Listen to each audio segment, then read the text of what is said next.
Hi. ഇന്നൊരു dinner റെസിപ്പിയാണ് കേട്ടോ. ഇതൊരു നോർത്ത് ഇന്ത്യൻ ഡിഷാണ്. മലായ് കോഫ്ത എന്നാണ് ഇതിൻ്റെ പേര്. അതിന് വേണ്ടിയിട്ട് ഞാൻ ഇവിടെ 2 ഉരുളക്കിഴങ്ങ് വേവിച്ചെടുത്തിട്ടുണ്ട്. അത് നമുക്ക് നന്നായിട്ട് ഉടച്ചെടുക്കണം കേട്ടോ. അതിൽ കട്ടകളൊന്നും ഇല്ലാണ്ട് ഉടച്ചെടുക്കണം. പിന്നെ അതിലേക്ക് ഞാൻ ഗ്രേറ്റ് ചെയ്ത് വെച്ച പനീറും കൂടി ചേർത്ത് കൊടുക്കുകയാണ്. പിന്നെ പച്ചമുളക്, ഇഞ്ചി, മഞ്ഞൾപ്പൊടി, മുളക് പൊടി, ഗരം മസാല, കുരുമുളക് പൊടി, ആവശ്യത്തിന് ഉപ്പും കൂടി ചേർത്ത് നന്നായിട്ട് കുഴച്ചെടുക്കാം.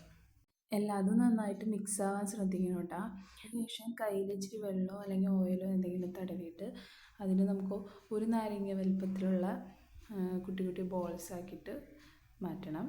പിന്നെ അതിലേക്ക് നമുക്കൊരു ഗ്രേവി റെഡിയാക്കണം. അതിന് തക്കാളിയും സബോളയും കാഷ്യൂനട്ട്, ഇഞ്ചി ഇതെല്ലാം ഒന്ന് അരിഞ്ഞ് റെഡിയാക്കുക.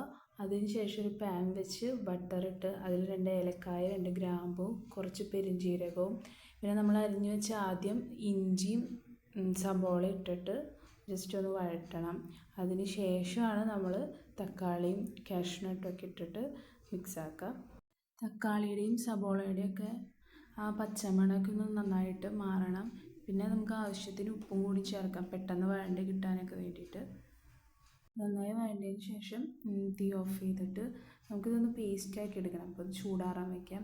അതിനിടയിൽ ഞങ്ങളിതാ ചപ്പാത്തിയൊക്കെ ചുട്ടെടുക്കുന്നുണ്ട്. 2 ആളും കൂടി. ഞാൻ പരത്തി കൊടുക്കും, ആൾ ചുട്ടെടുക്കുക. അപ്പോൾ ഞങ്ങൾ പാട്ടൊക്കെ വെച്ചിട്ടുണ്ടായിരുന്നു. അപ്പോൾ പാട്ട് കേട്ട് ഇപ്പോൾ ഒരാൾക്ക് ഡാൻസ് കളിക്കണം. അപ്പോൾ അടുക്കളയിൽ വന്ന ആളുടെ ഡാൻസാണ് കാണുന്നത്.